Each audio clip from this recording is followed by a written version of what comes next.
In the Southeast Asian region, comprising 11 countries, with the exception of Singapore, all are economically underdeveloped. Coupled with geographical features, motorcycles have become the preferred mode of transportation for the people in Southeast Asia. According to data, Thailand has a staggering 15 million motorcycles for a population of just 70 million, meaning nearly 1 in 5 people owns a motorcycle. Vietnam, with over 45 million motorcycles and a population of just over 90 million, translates to roughly 1 motorcycle for every 2 people. As a manufacturing powerhouse, motorcycles are a crucial industry in China. Despite sharing a border with Southeast Asia, almost none of the motorcycles on the roads in these countries are manufactured in China. The majority originate from Japan. Statistics reveal that Japanese motorcycles hold a market share of over 95% in Southeast Asia, with the remaining market divided among motorcycles from South Korea, Europe, and other regions.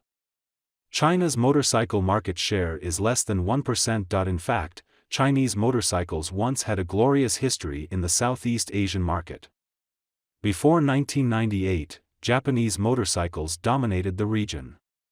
However, around 1999, Chinese motorcycle companies entered Southeast Asia, rapidly capturing the market through aggressive pricing. At its peak, China's market share reached 80%, nearly pushing Japanese motorcycles out. However, this prosperity was short-lived. By around 2016, China's motorcycle market share had dwindled to less than 5%, and today it's less than 1%. Why did China completely lose to Japan in the Southeast Asian market? In Hanoi, the capital of Vietnam, a motorcycle store owner said, "The store has not sold Chinese brand motorcycles for many years. What is going on? Who is to blame for the failure of Chinese motorcycles in Southeast Asia?" In today's video, let's talk about this disreputable history of Made in China. The terrain in Southeast Asia is dominated by mountains and hills, which makes people more willing to choose convenient and flexible motorcycles when traveling.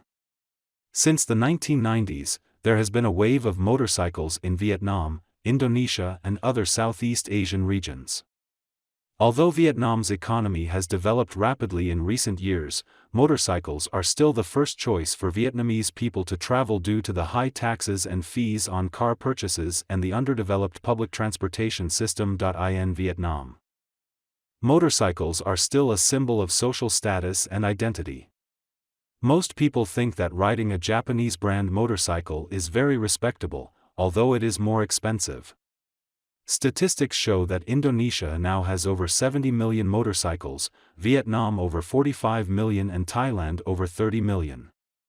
It is estimated that there are more than 200 million motorcycles in Southeast Asia, making it the largest motorcycle market in the world. In the early 1990s, Japanese motorcycle companies, such as Honda, Suzuki, and Yamaha, entered various Southeast Asian countries one after another. Because there are not many competitors, Japanese motorcycles quickly swept the entire Southeast Asian region, accounting for more than 90% of the market. In Vietnam, Indonesia, Thailand, and other countries in Southeast Asia, the streets and alleys are full of Japanese motorcycles. Later, with the gradual maturity of the Chinese motorcycle industry, it also began to enter the Southeast Asian market. Around 2000, many other Chinese motorcycle brands began to go to Vietnam and other Southeast Asian markets, competing with Japanese motorcycle brands for users. With super high cost performance, Chinese motorcycles have won over 80% of the Southeast Asian market in just 3 years, and Japanese motorcycle brands have been defeated, but the good times didn't last long. Later, the market share of Chinese motorcycles declined year by year, and the market in Southeast Asia was taken away by Japanese motorcycles. Around 2016, the market share of Chinese motorcycles in Southeast Asia was less than 5%, and now it has dropped to about 1%. A large number of motorcycle components produced in China flowed into Vietnam around 2000, and then were assembled and produced by local enterprises. At that time, there were about 60 enterprises in Vietnam assembling Chinese motorcycles. The price of some Chinese brand motorcycles is about $500, which is about 1/4 of the price of similar Japanese motorcycles, so sales were booming.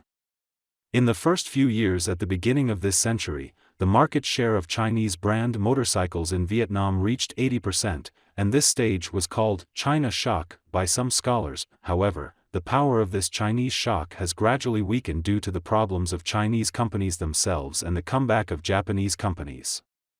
Since 2002, Japan's Honda has launched cheap models, the price of which is only half of the previous one, and gradually squeezed the market share of China's assembled motorcycles.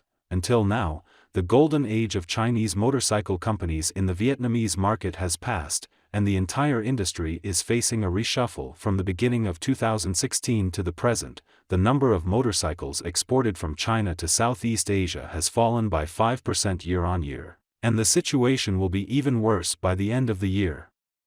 The crazy price war in the early years has laid the bane for the current losses of Chinese motorcycle companies.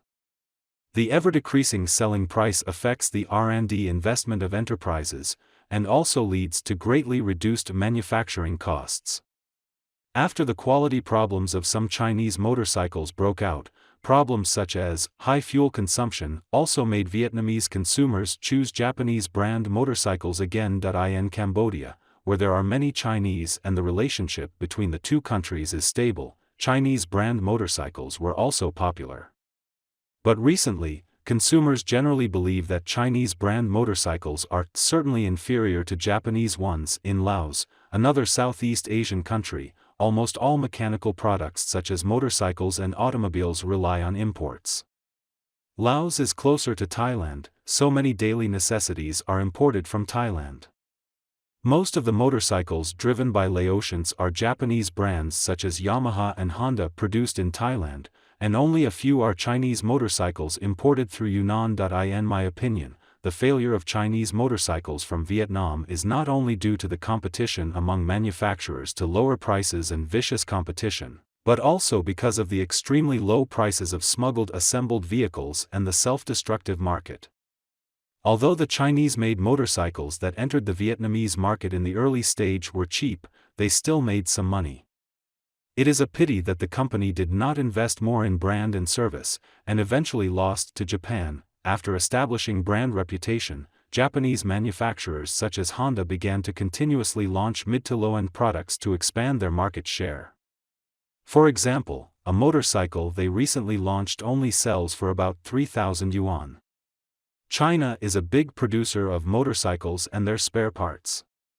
At present, the motorcycle manufacturing plants established by Japan in Vietnam still need to import a large number of spare parts from China. But these Chinese companies are at the lower end of the industrial chain, and the big profits can only be taken by the Japanese who control the brand. In short, Chinese manufacturing, including motorcycles, failed to gain a foothold in the Vietnamese market. The key lies in the lack of brand awareness and long-term concept. Although the quality of many products made in China is now comparable to some Japanese and Korean brands, it is very difficult to resume competition with Japanese and Korean brands due to the problems in the early stage. These low-cost and low-quality Chinese products have unknowingly solidified the local people's views on Chinese products, and even affected the image of China related to Chinese products. Entrepreneurs operating in Southeast Asian countries once complained that the Japanese embassy in the local area usually only issues a letter of guarantee to one company, so that Japanese companies will not compete viciously in the local area like Chinese companies. However, many Chinese companies are chaotic in their investments in ASEAN. Some viciously compete with each other, kill each other, and lower prices for each other. As a result, the quality of products declines. Now, Vietnamese people would rather buy Japanese high-priced motorcycles than Chinese low-priced motorcycles. This phenomenon also exists in Indonesia. It turns out that Chinese motorcycles can often be seen in Indonesia, but now they are rarely seen. Myanmar, Vietnam, and the Philippines have strong demand for infrastructure. These countries welcome Chinese companies to invest, but in contracting projects, Chinese companies have also competed to lower prices for many years. Generally speaking, behind the brutal price war is that Chinese motorcycle companies are cutting corners and ignoring after-sales issues in order to reduce costs. As a result, Chinese motorcycles were once labeled as shoddy in Southeast Asia. People in Southeast Asia found that although Chinese motorcycles are cheap, they have short service life, high fuel consumption and difficult maintenance, while Japanese motorcycles have long life, low fuel consumption and easy maintenance. In this way, in the Southeast Asian market, Chinese motorcycles are naturally defeated by Japanese motorcycles.